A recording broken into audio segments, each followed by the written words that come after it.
So good morning guys और आपके crack exam channel में आप सभी का स्वागत है। तो आज के इस वीडियो में 1 जुलाई के इंपॉर्टेंट करंट अफेयर्स को हम लोग कवर करेंगे। तो देखिए हमारा पहला प्रश्न क्या है। अभी हाल ही में राष्ट्रपति जी ने किस शहर में भारत रत्न डॉक्टर भीमराव अंबेडकर स्मारक एवं सांस्कृतिक केंद्र की आधारशिला रखी है? तो आंसर होगा लखनऊ। तो अभी राष्ट्रपति रामनाथ कोविंद जी ने लखनऊ के लोक भवन में डॉक्टर भीमराव अंबेडकर सांस्कृतिक केंद्र की आधारशिला रखी है। और इस केंद्र में क्या क्या होगा? एक तो बाबा साहब की 25 फीट ऊंची प्रतिमा होगी, संग्रहालय यानी कि म्यूजियम होगा, पुस्तकालय भी होगा यहाँ पे, और दर्शन के लिए उनके पवित्र अस्थि कलश भी होंगे। अच्छा देखो, ये तो हो गया प्रश्न और ये हो गया उसका उत्तर। अब यहाँ पे जो पॉइंट आता है वो है डॉक्टर भीमराव अंबेडकर। यहाँ से एग्जाम में आपके किस किस तरह के प्रश्न पूछे जाते हैं वो सारे मैं आपको कवर कराता हूँ, ध्यान से सुनते जाना। इनका जन्म कब हुआ था? इनका जन्म हुआ था 14 अप्रैल 1891 को। कहाँ पे? मध्य प्रदेश के महू में, जिसे अब डॉक्टर अंबेडकर नगर के नाम से भी जाना जाता है। और भारत के पहले कानून मंत्री कौन थे? यही थे भीमराव अंबेडकर जी। और तीनों गोलमेज सम्मेलन में किसने भाग लिया था? इन्होंने ही लिया था, 1930 में, 1931 में और 1932 में। और प्रारूप समिति के अध्यक्ष कौन थे? ये प्रश्न भी पूछा जाता है एग्जाम में। तो यही थे भीमराव अंबेडकर जी। तो 29 अगस्त 1947 में संविधान सभा ने संविधान का मसौदा तैयार करने के लिए डॉक्टर भीमराव अंबेडकर की अध्यक्षता में एक प्रारूप समिति का गठन किया था। अच्छा बताइए, अंबेडकर जी की पहली पत्रिका या अखबार का नाम क्या था? मूल नायक। इसके अलावा बहिष्कृत भारत पत्रिका भी इन्हीं की थी। वैसे टोटल 5 पत्रिकाएं निकाली थी इन्होंने, 2 ये हो गई, इसके अलावा तीसरी थी समता, एक थी प्रबुद्ध भारत और एक थी जनता। अच्छा, इनके समाधि स्थल का नाम क्या है? नित्य भूमि। ये आपको मिलेगी मुंबई महाराष्ट्र में। अच्छा बताइए, डॉक्टर अंबेडकर जी ने संविधान की आत्मा किस अनुच्छेद को कहा है? तो आर्टिकल 32 को कहा है, और यही था संवैधानिक उपचारों का अधिकार। इन्हें भारत रत्न कब मिला था? भारत का सर्वोच्च नागरिक सम्मान 1990 में। और अगर आपसे पूछा जाए इंडिपेंडेंट लेबर पार्टी ये किसने बनाई थी? डॉक्टर अंबेडकर जी ने बनाई थी। और करंट अफेयर से अगर आप इनको रिलेट कर पाओ तो इनसे संबंधित 4 बुकों को अभी रिलीज किया था, लॉन्च किया था प्रधानमंत्री नरेंद्र मोदी ने ही, जिनके नाम क्या है बुकों के? जीवन दर्शन, व्यक्ति दर्शन, राष्ट्र दर्शन और आयाम दर्शन। और किसने लिखा इनको? किशोर मकवाना ने लिखा है, यह आपको याद होना चाहिए। अच्छा वैसे तो इन्होंने बहुत सारी बुकें लिखी है अंबेडकर जी ने। एक इनकी बहुत फेमस बुक है जो कई बार एग्जाम में रिपीट हो चुकी है, नाम क्या है उसका? द प्रॉब्लम ऑफ रूपी, its origin and it's solution. तो इनसे रिलेटेड ये सारे इंपॉर्टेंट क्वेश्चंस मैंने आपको बताने की कोशिश की एक ही जगह पे। कई बार इनसे प्रश्न रिपीट होते हैं, अलग अलग तरीके से पूछे जाते हैं, आपको इनको याद रखना है। बढ़ते हैं आगे।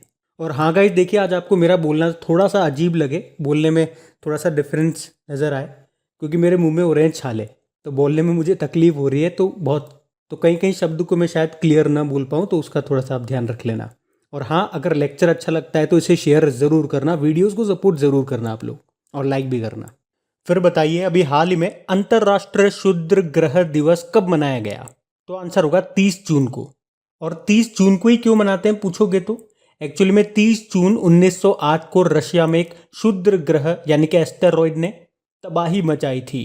तो इसीलिए क्षुद्र ग्रह के प्रभाव के खतरे के बारे में जन जागरूकता बढ़ाने के लिए इसे मनाया जाता है 30 जून को। अच्छा बताइए, जो क्षुद्र ग्रह घेरा है जिसे आप एस्टेरॉयड बेल्ट कहते हो, ये कहाँ पे पाया जाता है?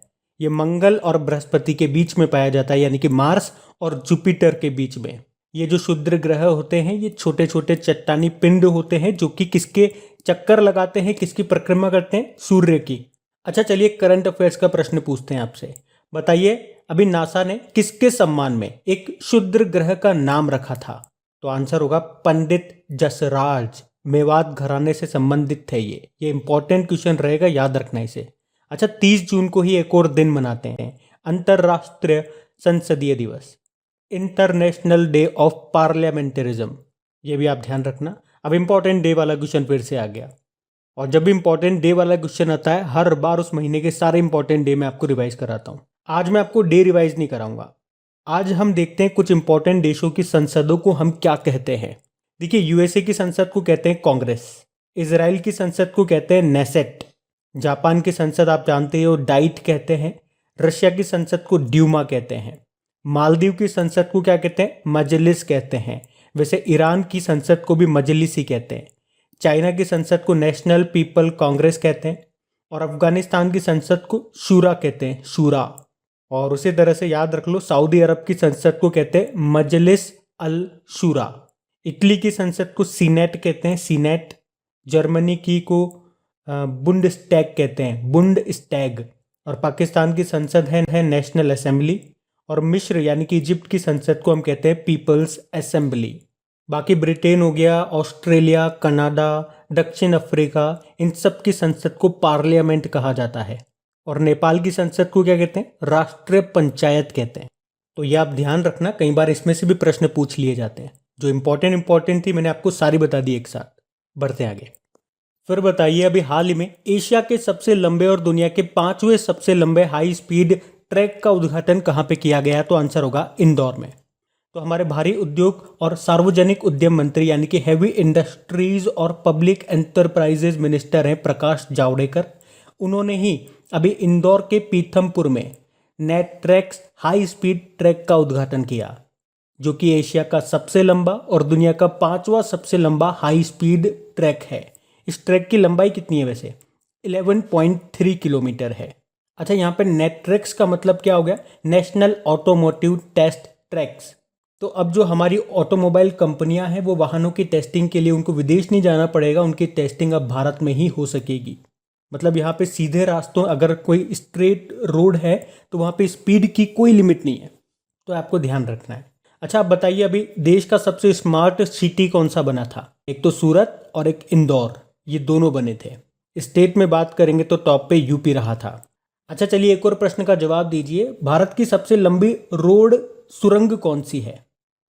चेनानी नाशेरी, जम्मू कश्मीर में है। वैसे इसका नाम बदलकर अब डॉक्टर श्यामा प्रसाद मुखर्जी के नाम पे कर दिया गया।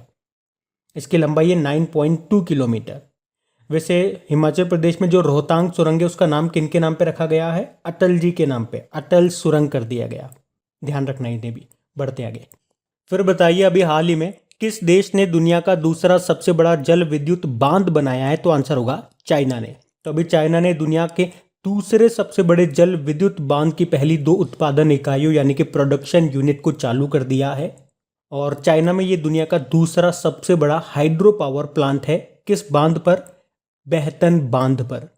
और ये बेहतन बांध, ये बेहतन डैम दक्षिण पश्चिमी चीन में जिनशा नदी पर स्थापित किया गया है। और जिनशा नदी, याद रखना, ये यांगसी नदी की ही एक सहायक नदी है। और यांगसी नदी से कुछ पॉइंट याद रख लो, जैसे कि एशिया की सबसे लंबी नदी कौन सी है? तो ये यांगसी नदी है। और ये दुनिया की बात करेंगे तो तीसरी सबसे लंबी नदी है। और चाइना का जो ये शंघाई शहर है ना, वो इसी यांगसी नदी के किनारे स्थित है। और आपको बता दूं, 2003 में इसी यांगसी नदी पर 22.5 मिलियन किलोवाट उत्पादन क्षमता के साथ खोले गए 3 गॉर्जेस डैम के बाद आकार में ये दूसरा सबसे बड़ा डैम होगा। अच्छा चलिए बताइए, चीन का शोक किस नदी को कहते हैं? पीली नदी को कहते हैं। और पीली नदी को ही हुआंग हो नदी भी कहते हैं। तो इस प्रश्न से याद रखना, किस देश ने दुनिया का दूसरा सबसे बड़ा जल विद्युत बांध बनाया? तो चाइना ने। किस नदी पे बनाया, ये आपको ध्यान रखना है। और उस बांध का नाम है बेहतन बांध। अच्छा, अभी आपको याद होगा, दुनिया का सबसे बड़ा हिमखंड आइसबर्ग ये अंटार्कटिका से टूट गया था, उसका नाम क्या था? A67 था। और अभी दुनिया का तीसरा सबसे बड़ा हीरा कहाँ पे मिला है? बोत्सवाना में मिला है। अब बात यहाँ पे चाइना की है, तो ये रहा मैप में चाइना। चाइना की कैपिटल बीजिंग है, करेंसी है रेनमिनबी और प्रेसिडेंट है शी जिनपिंग। और देखो, चाइना के बीजिंग में ही आपको एशियन इंफ्रास्ट्रक्चर इन्वेस्टमेंट बैंक का हेडक्वार्टर मिलेगा और शंघाई कोऑपरेशन ऑर्गेनाइजेशन का हेडक्वार्टर मिलेगा। और बीजिंग में ही आपको पता है 2022 में विंटर ओलंपिक्स खेले जाएंगे। बढ़ते आगे। फिर बताइए, अभी हाल ही में सभी प्रारूपों में डेब्यू करने वाली सबसे युवा भारतीय खिलाड़ी कौन बन गई है? तो आंसर होगा शेफाली वर्मा। तो अभी शेफाली वर्मा ने इंग्लैंड के खिलाफ अपने वनडे करियर की भी शुरुआत कर दी है। आपको बता दूं, 17 साल की शेफाली वर्मा ने साल 2019 में, जब वो 15 साल की थी, तो 15 साल की उम्र में T20 क्रिकेट से पहली बार इंटरनेशनल क्रिकेट में आगाज किया था। और अभी कुछ समय पहले ही इंग्लैंड के खिलाफ ही टेस्ट डेब्यू भी किया था उन्होंने। और अब वनडे में डेब्यू कर तीनों फॉर्मेट में डेब्यू करने वाली सबसे युवा भारतीय खिलाड़ी ये बन गई हैं और दुनिया की 5वीं सबसे युवा खिलाड़ी बन गई हैं। अच्छा, तो दुनिया में सबसे युवा खिलाड़ी कौन है तीनों फॉर्मेट में डेब्यू करने वाली? तो आंसर होगा अफगानिस्तान की है मुजीबुर रहमान उनका नाम है, जो सभी प्रारूपों में तीनों फॉर्मेट में खेलने वाली सबसे युवा खिलाड़ी हैं दुनिया की। और भारत में तो शेफाली वर्मा बन गई हैं। बाकी स्मृति मंधाना आपको याद होगा, पिछले साल नवंबर में इक्विटास स्मॉल फाइनेंस बैंक की ब्रांड एम्बेसडर बनी थी। मिताली राज अभी मार्च 2021 में पढ़ा था हमने इनके बारे में कि अंतर्राष्ट्रीय क्रिकेट में 10,000 रन बनाने वाली पहली और दुनिया की दूसरी महिला खिलाड़ी बनी है ये। और झूलन गोस्वामी ये ओडीआई में 200 विकेट लेने वाली विश्व की पहली क्रिकेटर हैं। अच्छा चलिए बताइए, भारतीय महिला क्रिकेट टीम के अभी कोच बने थे नए, क्या नाम है उनका? याद रखना, रमेश पंवार उनका नाम है। चलिए एक और प्रश्न का जवाब दीजिए। अभी किस भारतीय बल्लेबाज को 21वीं सदी का महानतम टेस्ट क्रिकेटर घोषित किया गया था? सचिन तेंदुलकर को। और बॉलर में बात करेंगे तो मुथैया मुरलीधरन को, जो कि श्रीलंका के हैं। और सचिन तेंदुलकर की ऑटोबायोग्राफी का नाम क्या है? प्लेइंग इट माई वे। चलिए एक प्रश्न का जवाब दे दीजिए। असम की पहली महिला वित्त मंत्री अभी कौन बनी थी? फाइनेंस मिनिस्टर, बताइए कमेंट बॉक्स में। बढ़ते आगे। फिर बताइए, बुक वाला प्रश्न है, हाल ही में anomalies in law and justice नाम की बुक को किसने लिखा है? तो आंसर होगा आर.वी. रविंद्रन ने। आर.वी. रविंद्रन ये सुप्रीम कोर्ट के पूर्व न्यायाधीश हैं, जिन्होंने ही ये बुक लिखी है जिसका नाम रखा है anomalies in law and justice. अभी इस बुक को किसने रिलीज किया? हमारे वर्तमान में जो चीफ जस्टिस ऑफ इंडिया हैं उन्होंने। क्या नाम है उनका? एन.वी. रमन्ना। 48 नंबर के चीफ जस्टिस ऑफ इंडिया हैं ये। और ये जो बुक है ये आम आदमी को ये समझाने का प्रयास करती है कि कानून और कानूनी प्रणाली यानी कि लॉ सिस्टम अभी भी विकसित हो रहे हैं। बाकी रवि शास्त्री अभी इन्होंने बुक लिखी थी अपनी पहली, जिसका नाम है star gazing the player in my life. अच्छा, माई लाइफ से आपको एक बुक याद आनी चाहिए, मिल्खा सिंह की ये ऑटोबायोग्राफी है जिसका नाम है the race of my life. बाकी इंदिरा नूई की बात करेंगे, पेप्सिको की पूर्व सीईओ। माई लाइफ, अच्छा इनकी बुक का नाम भी माई लाइफ से स्टार्ट है। My life in full work family and our future नाम की बुक को इन्होंने लिखा। और Nitin Gokhale, Manohar Parrikar brilliant mind and simple life नाम की बुक को लिखा था। अच्छा, बुक की बात होती है तो एक नाम आपके जहन में आना चाहिए, डेविड डायोब का नाम, बहुत इंपॉर्टेंट नाम है ये फ्रांस के हैं। अभी अंतर्राष्ट्रीय बुकर पुरस्कार 2021 इन्होंने जीता इनके उपन्यास at night all blood is a black के लिए। और शशि थरूर की भी एक बुक आई थी अभी, इनका नाम भी काफ़ी एग्जाम में पूछा जाता है, जैसे शशि थरूर हो गए, अमर्त्य सेन हो गए, अमिताभ घोष हो गए, ये बड़े इंपॉर्टेंट नाम है तो इनकी बुकों को हमेशा याद रखना। शशि थरूर की कौन सी बुक आई थी? An era of darkness. बढ़ते आगे। फिर बताइए, अभी हाल ही में Indian federation of United nation association के नए अध्यक्ष किसे नियुक्त किया गया? तो आंसर होगा शंभुनाथ श्रीवास्तव को। तो इलाहाबाद हाईकोर्ट के पूर्व न्यायाधीश और छत्तीसगढ़ के पूर्व प्रमुख लोकायुक्त रह चुके शंभुनाथ श्रीवास्तव को अभी Indian federation of United nation association का नया अध्यक्ष नियुक्त किया गया है। और ये जो Indian federation of United nation association है, ये यूनाइटेड नेशन और इसकी विशेष एजेंसियों के उद्देश्य को बढ़ावा देने के लिए एक नॉन प्रॉफिटेबल एजेंसी है और उसी के अध्यक्ष बने हैं शंभुनाथ श्रीवास्तव। बाकी जगजीत पवारिया अभी इंटरनेशनल नारकोटिक्स कंट्रोल बोर्ड के ये अध्यक्ष बने थे और इंटरनेशनल नारकोटिक्स कंट्रोल बोर्ड के हेडक्वार्टर कहाँ पर है? वियना, ऑस्ट्रिया में है।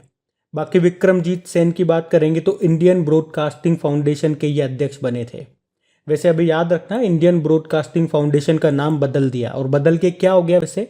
Indian broadcasting and digital foundation. बाकी टीवी नरेंद्रन वैसे तो टाटा स्टील के एमडी सीईओ हैं ये, लेकिन अभी confederation of Indian industry CII के अध्यक्ष बने थे ये, उदय कोटेक की जगह। और अभी फिक्की के नए अध्यक्ष का नाम बता सकते हो क्या? उदय शंकर उनका नाम है। देखो, दो नाम मैं आपको और बताना चाहूँगा जो आपके एग्जाम पॉइंट ऑफ व्यू से बहुत ज़्यादा इंपॉर्टेंट है। एक डॉक्टर पैट्रिक अमोत का नाम, ये केन्या के हैं वैसे तो, लेकिन WHO के कार्यकारी बोर्ड के अध्यक्ष बने ये भी, डॉक्टर हर्षवर्धन की जगह। और केन्या से तो एक नाम मैंने आपको और बताया था, मार्था कूम, केन्या की पहली महिला चीफ जस्टिस बनी है। केन्या की कैपिटल नैरोबी है। और कमेंट बॉक्स में टाइप करके बताइए नैरोबी में आपको किसका हेडक्वार्टर मिलेगा। बाकी एक अब्दुल्ला शाहिद का नाम भी याद रखना है, मालदीव के विदेश मंत्री हैं। अभी यूनाइटेड नेशन जनरल असेंबली के 76वें सेशन के ये अध्यक्ष बने थे, ध्यान रखना इनको भी। बढ़ते हैं आगे। और हाँ देखिए, काफ़ी सारे स्टूडेंट्स को हो सकता है आज का वीडियो थोड़ा सा फास्ट लग रहा हो, क्योंकि बहुत सारे स्टूडेंट्स की एक शिकायत रहती है कि वीडियो काफ़ी लेंदी हो जाता है, उसको छोटा करिए। मैंने उनको समझाने की कोशिश भी की है कि अगर एक्स्ट्रा फैक्ट्स मुझे बताने पड़ेंगे तो वो तो टाइम लेंगे ही सही। अगर इसमें से एक्स्ट्रा फैक्ट्स हटा देंगे तो वीडियो शॉर्ट हो जाएगा। लेकिन फिर भी मैं कोशिश कर रहा हूँ वीडियो का टाइम कम कर सकूँ, फैक्ट वही रहें, इसलिए मैं थोड़ा सा स्पीड पे बोल रहा हूँ। तो जिसको अगर स्पीड से दिक्कत है तो आप एक काम करना, सेटिंग में जाकर के स्पीड को आप कम ज़्यादा कर लेना। ज़्यादा लगती है तो कम कर लो, कम लगती है तो ज़्यादा कर लो, प्रॉब्लम सॉल्व। हम तो अगला प्रश्न देखते हैं। अभी किस अंतरिक्ष एजेंसी के द्वारा पहला दिव्यांग अंतरिक्ष यात्री नियुक्त किया जाएगा? तो आंसर होगा यूरोपियन स्पेस एजेंसी। तो यूरोपियन स्पेस एजेंसी दुनिया के पहले शारीरिक रूप से अक्षम अंतरिक्ष यात्री को नियुक्त कर लॉन्च करेगी। तो यूरोपियन स्पेस एजेंसी ये पैरा एस्ट्रोनॉट के लिए अभी नई तकनीक भी विकसित कर रही है और इससे दुनिया को ये संदेश जाएगा कि अंतरिक्ष सभी के लिए है। यूरोपियन स्पेस एजेंसी की स्थापना होती है 1975 में। इसका मुख्यालय आपको मिलेगा पेरिस में। तो ये जो है ये 22 सदस्य देशों का एक अंतर सरकारी संगठन है। देखो, यूरोपियन स्पेस एजेंसी से आपको 2 पॉइंट याद आते होंगे। अभी इसने एनविजन नाम से एक सैटेलाइट को लॉन्च किया था शुक्र ग्रह को स्टडी करने के लिए, और ये लकड़ी का एक सैटेलाइट भी भेजेगा जिसका नाम रखा है वीजा वुड सेट। न्यूजीलैंड से लॉन्च किया जाएगा इसे, और अब ये विकलांग अंतरिक्ष यात्री को भी भेजेगा, ऐसा इसने कहा है। अच्छा, कुछ प्रमुख देशों की आपको स्पेस एजेंसियों के नाम याद होने चाहिए। जैसे कि नासा आप जानते ही हो, यूएसए की स्पेस एजेंसी है। और रशिया की स्पेस एजेंसी क्या है? रोसकॉस्मोस। जापान की जाक्सा है, जाक्सा मतलब Japan aerospace exploration agency. China की CNSA है, चाइना नेशनल स्पेस एजेंसी। लेकिन ध्यान रखना, एक CNES भी है, ये फ्रांस की स्पेस एजेंसी है, national centre for space studies. तो इनमें आप कंफ्यूज मत होना। बाकी हमारी तो आप जानते ही हो, भारत की इसरो है। बढ़ते हैं आगे। फिर बताइए, अभी हाल ही में डोप प्रतिबंध पाने वाली पहली महिला क्रिकेटर कौन बन गई है? तो आंसर होगा अंशुला राव। तो मध्य प्रदेश के ऑलराउंडर अंशुला राव ये डोप टेस्ट में फेल होने के बाद 4 साल का प्रतिबंध प्राप्त करने वाली पहली महिला क्रिकेटर बन गई हैं। इनका नाम ध्यान रखना। अच्छा, देश की पहली जब भी बात होती है तो एक मोस्ट इंपॉर्टेंट क्वेश्चन आता है याद। चलो आप ही बता दीजिए उसका आंसर। देश की पहली इलेक्ट्रिक सिटी ये कौन सी बनी है? बताइए कौन सी बनी है। बढ़ते हैं आगे। फिर बताइए, अभी हाल ही में चर्चा में रही राही सरनोबत, इनका संबंध किस क्षेत्र से है या किस खेल से है? तो शूटिंग से इनका संबंध है, शूटर हैं ये। तो भारत की जो ये राही सरनोबत है, अभी इन्होंने ISSF शूटिंग वर्ल्ड कप में महिलाओं की 25 मीटर पिस्टल कंपटीशन में गोल्ड मेडल जीता है। और वैसे इस टूर्नामेंट में 1 सिल्वर और 2 ब्रॉन्ज मेडल जीतने वाली ये पहली भारतीय भी हैं। अच्छा, ये ISSF शूटिंग वर्ल्ड कप 2021 का आयोजन कहाँ पे किया जा रहा है? क्रोएशिया में, क्रोएशिया के ओसीजैक में। देखो, दीपिका कुमारी का नाम हमने कल पढ़ा था। ये क्या है? ये तीरंदाज हैं। अभी 2021 के जो तीरंदाजी विश्व कप चल रहे हैं पेरिस में, उसमें एक दिन में 3 गोल्ड जीत करके इन्होंने रिकॉर्ड बनाया था। तो वो भी ध्यान रखना। फिर बताइए, अभी 28 जून 2021 को किन देशों के बीच में सी ब्रिज अभ्यास शुरू हुआ था? तो आंसर होगा यूक्रेन और USA। तो सी ब्रिज एक्सरसाइज हुआ यूक्रेन और USA के बीच में। कहाँ पे हुआ? काला सागर में। और वैसे रशिया ने इस एक्सरसाइज का विरोध भी किया था। अच्छा, अगर कुछ इंपॉर्टेंट एक्सरसाइजेज की बात करें कि अमेरिका के साथ हम कौन कौन सी एक्सरसाइज करते हैं, हम अमेरिका के साथ वज्र प्रहार नाम की एक्सरसाइज करते हैं, युद्ध अभ्यास करते हैं। टाइगर ट्रियम्फ हमने शुरू किया। कोप इंडिया भी हम इसके साथ करते हैं। एक मालाबार नौसैनिक अभ्यास भी है। वैसे मालाबार नौसैनिक अभ्यास में तो जापान और इस बार हमने ऑस्ट्रेलिया को भी शामिल किया है। और इस साल में बात करेंगे तो अमेरिका के साथ हमने 2 ही एक्सरसाइज की है। कौन कौन सी? एक तो युद्ध अभ्यास किया जो कि राजस्थान में, और एक वज्र प्रहार किया था हिमाचल प्रदेश के बकलो में। बाकी आपको याद होगा, अभी नाटो ने एक एक्सरसाइज किया था। नाटो यानी कि नॉर्थ अटलांटिक ट्रीटी ऑर्गेनाइजेशन। क्या नाम है एक्सरसाइज का? Street fast defender 2021। अभी बताइए, खंजर नाम का एक्सरसाइज किन किन के बीच में हुआ था? भारत और किर्गिस्तान के बीच में, बिश्केक में हुआ ये। और अभी हमने फ्रांस के साथ एक एक्सरसाइज किया था, एक्सरसाइज डेजर्ट नाइट, ये राजस्थान के जोधपुर में किया था। संप्रीति नाम का एक्सरसाइज हम बांग्लादेश के साथ में करते हैं। और अभी डस्ट लिक नाम का एक्सरसाइज हमने किसके साथ किया था? उज्बेकिस्तान के साथ में। कहाँ पे? उत्तराखंड के रानीखेत में। तो ये भी आप ध्यान रखना। बाकी यूक्रेन की कैपिटल होती है कीव और इसके प्रेसिडेंट हैं वोलोडिमिर जेलेंस्की। बढ़ते हैं आगे। फिर बताइए, अभी हाल ही में किस राज्य सरकार ने मुख्यमंत्री दलित अधिकारिता कार्यक्रम को लागू किया है? तो आंसर होगा तेलंगाना ने। तो अभी तेलंगाना सरकार ने मुख्यमंत्री दलित अधिकारिता कार्यक्रम को शुरू कर दिया है, जिसके तहत पात्र दलित लाभार्थियों को 10 लाख रुपए की वित्तीय सहायता दी जाएगी। और इसके पहले चरण में 11,900 लोगों को इसके लिए चुना गया है। और रायतु बंधु योजना की तरह ही इसमें भी जो पैसा होगा वो सीधे चुने गए लोगों के बैंक खातों में डाल दिया जाएगा। तो एक्चुअली में दलित लोगों को आर्थिक स्तर पर मजबूत बनाने के लिए ये फैसला लिया गया, ये कार्यक्रम शुरू किया गया। अभी एक और कार्यक्रम शुरू हुआ था यहाँ पे, रेव अप कार्यक्रम। बाकी बात तेलंगाना की है तो ये रहा मैप में तेलंगाना। कैपिटल इसकी हैदराबाद है। हैदराबाद में आप जानते हो दुनिया का सबसे बड़ा मेडिटेशन सेंटर भी शुरू हुआ है। उसके अलावा 2020 tree city of the world के रूप में मान्यता प्राप्त करने वाला एकमात्र भारतीय शहर हैदराबाद ही है। दुनिया का पहला mobile water from air kiosk और वाटर नॉलेज सेंटर ये भी स्थापित किया गया हैदराबाद में ही। और भारत का पहला ट्रांसजेंडर कम्युनिटी डेस्क भी खुला है हैदराबाद में। और आप जानते हो देश का पहला रिमोट मॉनिटरिंग सिस्टम भी लॉन्च हुआ था हैदराबाद में। और हैदराबाद में जो नेहरू जूलॉजिकल पार्क है उसे ISO सर्टिफिकेट भी मिला था। और इसी के साथ ये ISO सर्टिफिकेट पाने वाला देश का पहला चिड़ियाघर बना था। बाकी यहाँ के जो मुख्यमंत्री हैं के चंद्रशेखर राव हैं, गवर्नर हैं तमिलिसाई सौंदरराजन, जिनके पास पुडुचेरी के लेफ्टिनेंट गवर्नर का भी अतिरिक्त प्रभार है। और यहाँ की पहली महिला चीफ जस्टिस कौन बनी है? हिमा कोहली बनी है। ये तेलंगाना ही है जिसने 2020 को आर्टिफिशियल इंटेलिजेंसी का वर्ष घोषित किया है। और आर्टिफिशियल इंटेलिजेंसी स्टार्टअप्स को सक्षम और सशक्त बनाने के लिए ही अभी रेव अप कार्यक्रम को शुरू किया था इसने। तो बात करेंगे कल के वीडियो में पूछे गए प्रश्न के उत्तर की। तो कल के वीडियो में आपसे पूछा था अभी किसे केंद्रीय सतर्कता आयुक्त के रूप में नियुक्त किया गया, तो आंसर होगा सुरेश एन पटेल को। आप सभी ने प्रश्न का बिल्कुल सही उत्तर दिया है। और गाइस एक बार फिर से याद दिला दूं कि एक तो वीडियो को अगर अच्छा लगा है तो लाइक ज़रूर करना, और हाँ वीडियोज़ को प्लीज़ सपोर्ट ज़रूर करें। आप लोगों की सपोर्ट की बहुत ज़्यादा ज़रूरत है इन वीडियोज़ को। अगर आपको लगता है कि वीडियो हेल्पफुल है आपके लिए और आप लोगों को इससे मदद मिलती है तो प्लीज़ वीडियोस को भी आप लोगों की मदद की ज़रूरत है, इसकी मदद ज़रूर करें, शेयर ज़रूर करें। जो भी आपका स्टडी ग्रुप हो गया व्हाट्सएप पे, फेसबुक पे या टेलीग्राम यूज़ करते हैं या अपने दोस्तों के साथ आप इसको शेयर ज़रूर करना।